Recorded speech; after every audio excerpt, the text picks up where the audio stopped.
I am here with Reverend JoAnn Watson, and we are talking about the 60th anniversary of the Detroit Walk to Freedom that occurred in 1963, and you were there for that event.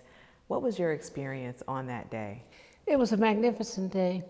I was 12 years old, and my grandparents unexpectedly picked me up. I had no idea where I was headed. We were headed to Cobo to hear Reverend Dr. Martin Luther King Jr. and to see the largest crowd I had ever seen in my life. It was just truly a triumphant event because you felt lifted up by the crowd. You felt energized by the excitement. And my grandmother held my hand tightly as we surged through that huge crowd. For some reason, I never felt tired. We were there a long time, but I felt lifted up. So the march or the Walk to Freedom was to generate awareness and raise funds for the Southern Christian Leadership Council. Well, the signs all said jobs, justice, peace. Okay. Jobs, justice, which I later learned was the mantra for Dr. King's events. But that march really changed my life. And it still touches me today to think about Dr. King's voice, how it reverberated with those loudspeakers, how the crowd hung on every word. Nobody left without talking about Dr. King's speech. It was mesmerizing. Now, this was the first time that he gave the I Had a Dream speech. Right. Before Washington. That's true. Which people forget. What did the Walk to Freedom mean to the people in Detroit at that time? It meant a lot because the injustice that was happening around the country was not just in the South. It also included the North.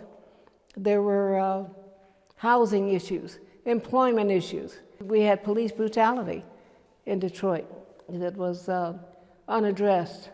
And I remember walking to choir rehearsal as the eldest of 10.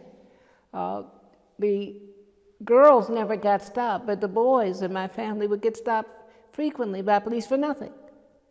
Nothing.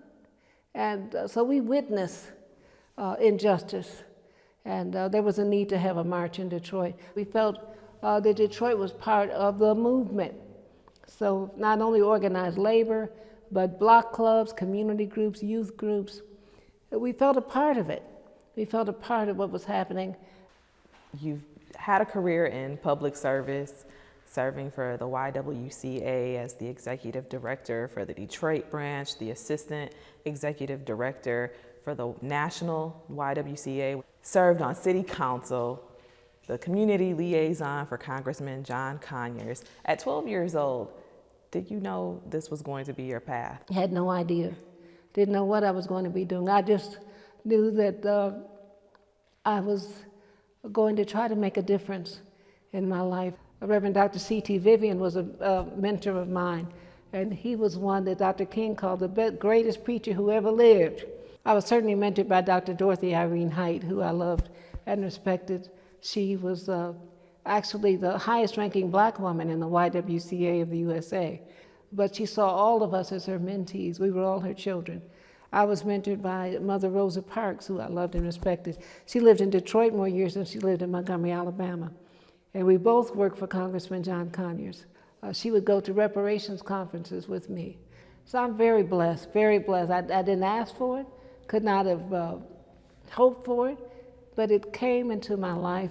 But you continue to share that legacy, and you continue to pass it on to the next generations and to the community and to impact change. Can you talk about some of the ways that you have made those changes and the people that you have helped to nurture and mentor and guide? There's a wonderful organization in Detroit called We the People of Detroit, and they have gone door to door making sure people have access to water in Detroit and Flint.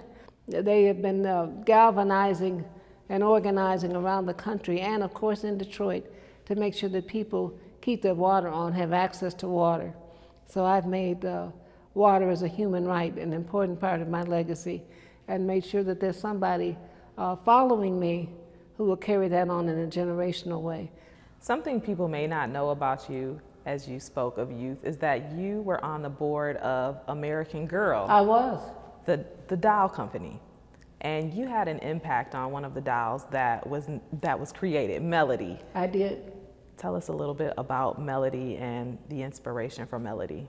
They were looking for someone who could help them understand what life was like for a girl in the 60s who was embracing the Motown music sound, which I did, Mattel folks and the American Girl people when they came to Detroit.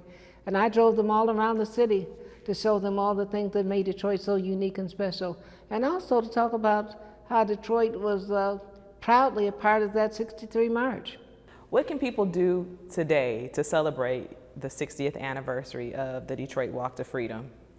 I think they should identify acts that will help change. We're not just here to take care of ourselves. What have you done to help somebody today? If I can help somebody along the way, then my living has not been in vain.